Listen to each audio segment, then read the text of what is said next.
بسم اللہ الرحمن الرحیم۔ السلام علیکم۔ ریڈ آئی نیوز کے ساتھ میں حسین حسین، چلتے ہیں خبر کی جانب۔ ہم ایران میں ایسا صدر چاہتے ہیں جو ملک کو جنگ کی طرف نہ لے جائے۔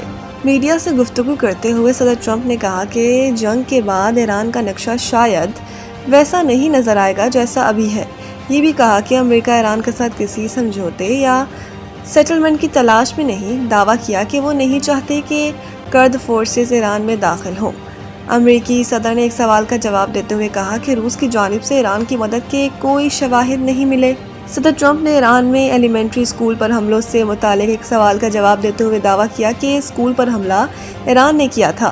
امریکی صدر نے گفتگو کے دوران برطانوی وزیر اعظم کو بھی طعنہ دیا۔ صدر ٹرمپ بولے، برطانیہ مشرق وسطیٰ میں 2 طیارہ بردار جہاز بھیجنے پر غور کر رہا ہے، مگر اب ہمیں برطانیہ کی ضرورت نہیں، لیکن ہم یہ بات یاد رکھیں گے، ہمیں ایسے لوگوں کی ضرورت نہیں جو جنگ جیتنے کے بعد شامل ہوں۔ ادھر کویت میں ڈرون حملے میں ہلاک 6 امریکی فوجیوں کی میتیں دلاویر پہنچا دی گئی۔ تقریب میں امریکی صدر اور خاتون اول نے شرکت کی۔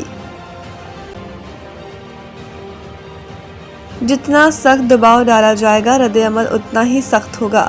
ایرانی صدر ایران کے صدر مسعود پزشکیان کا کہنا ہے کہ ایران پر جتنا سخت دباؤ ڈالا جائے گا، رد عمل اتنا ہی سخت ہوگا۔ ایرانی صدر مسعود پزشکیان نے اپنے بیان میں کہا کہ ایران دھوس، دھمکیوں، ناانصافی اور جارحیت کے سامنے کبھی نہیں جھکے گا۔ ہم دشمن کے خواب ڈراونے بنا دیں گے۔ یاد رہے کہ گزشتہ روز ایران کے صدر مسعود پزشکیان نے کہا تھا۔ ایرانی صدر مسعود پزشکیان کا کہنا ہے کہ علاقائی ریاستوں سے دوستانہ تعلقات کے خواہاں ہیں۔ یہ خواہش امریکہ سے مقابلے میں ایران کے حق دفاع کی نفی کرتی ہے۔ ایرانی صدر نے اپنے بیان میں کہا کہ ہم نے اپنے دوست ہمسایہ ممالک پر نہیں بلکہ امریکی فوجی اڈوں پر حملے کیے ہیں۔ ہم نے خطے میں امریکی تنصیبات اور سہولیات پر حملے کیے ہیں۔ حملے جاری رہے تو جواب دیا جائے گا۔ سعودی عرب کی پہلی بار ایران کو جوابی حملے کی دھمکی۔ برطانوی خبر رساں ایجنسی رائٹرز کی رپورٹ کے مطابق سعودی عرب نے ایران کو خبردار کیا ہے کہ وہ تہران اور امریکہ کے درمیان تنازع کے سفارتی حل کا حامی ہے۔ تاہم اگر مملکت یا اس کے توانائی کی تنصیبات پر حملے جاری رہے تو ریاض جوابی کارروائی کرے گا۔ برطانوی خبر ایجنسی نے ذرائع کے حوالے سے بتایا کہ خلیجی ممالک نے ایران پر حملوں کے لیے امریکہ کو فضائی حدود استعمال نہیں کرنے دی۔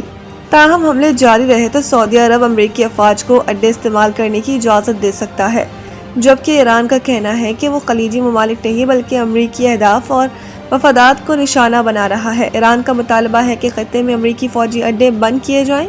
رپورٹ کے مطابق امریکہ اور اسرائیل کی جانب سے ایران کے خلاف 28 فروری کو شروع ہونے والے حملوں کے بعد سے سعودی عرب اپنے سفیر کے ذریعے تہران سے مسلسل رابطے میں ہے۔ دوسری جانب سعودی عرب اور ایران کا برطانوی خبر رساں ایجنسی کی رپورٹ پر تاحال کوئی رد عمل سامنے نہیں آیا۔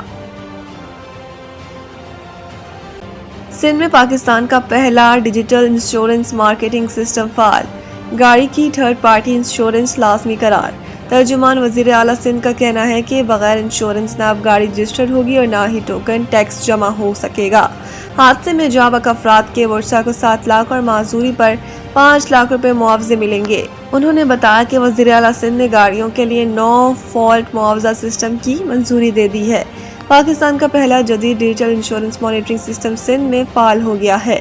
ترجمان وزیر اعلیٰ سندھ کا کہنا ہے کہ سندھ موٹر وہیکل آرڈیننس میں ترمیم کے بعد نئی دفعہ کا اضافہ کر دیا ہے۔ ٹریفک حادثات کے متاثرین کو مالی تحفظ فراہم کرنا ہماری اولین ترجیح ہے۔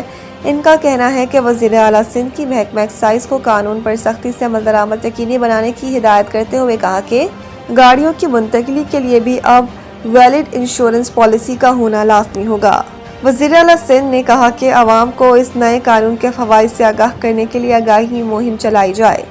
ٹیکس کلیکشن کے ساتھ ساتھ عوام کو سروسز فراہم کرنا ہمارا اصل مقصد ہے۔ 5 گیندوں پر 5 وکٹیں۔ نیوزی لینڈ کے فاسٹ بالر نے نئی تاریخ رقم کر دی۔ فاسٹ بالر بریٹ رینڈل نے فرسٹ کلاس کرکٹ میں تاریخ رقم کی اور 5 گیندوں پر 5 وکٹیں حاصل کر کے ریکارڈ قائم کر دیا۔ بریٹ رینڈل نے 25 رنز دے کر 7 وکٹیں حاصل کی ہیں، جو ان کے کیریئر کی بہترین بالنگ ہے۔ یہ نیوزی لینڈ کی ڈومیسٹک ٹیم سینٹر ڈسٹرکٹس کی بھی بہترین بالنگ پرفارمنس ہے۔ بریٹ رینڈل نے نیپیئر میں بلینکٹ شیلڈ کے میچ کے دوسرے روز ناردرن ڈسٹرکٹس کے خلاف لگاتار 5 وکٹیں حاصل کی۔ بریٹ رینڈل کی لگاتار 5 وکٹوں میں نیوزی لینڈ کے اوپنر جیت راول اور فاسٹ بالر کرسٹن کلارک بھی شامل تھے۔ اس سے قبل 5 گیندوں پر 5 وکٹوں کا ریکارڈ پروفیشنل ٹی20 کرکٹ میں قائم ہو چکا ہے۔ یہ ریکارڈ آئرلینڈ کے انٹرنیشنل کرکٹ کرٹس کیمفر نے ڈومیسٹک انٹر پروفیشنل میچ میں قائم کیا تھا۔ سینٹرل ڈسٹرکٹ کے 373 رنز کے جواب میں بریٹ رینڈل کی بالنگ کے باعث ناردرن ڈسٹرکٹ 82 رنز پر آؤٹ ہو گئی۔ بریٹ رینڈل نے 6 وکٹیں 8 گیندوں اور 7 وکٹیں 12 گیندوں پر حاصل کیں۔ مزید نیوز اپڈیٹ کے لیے دیکھتے رہیں ریڈ آئی نیوز۔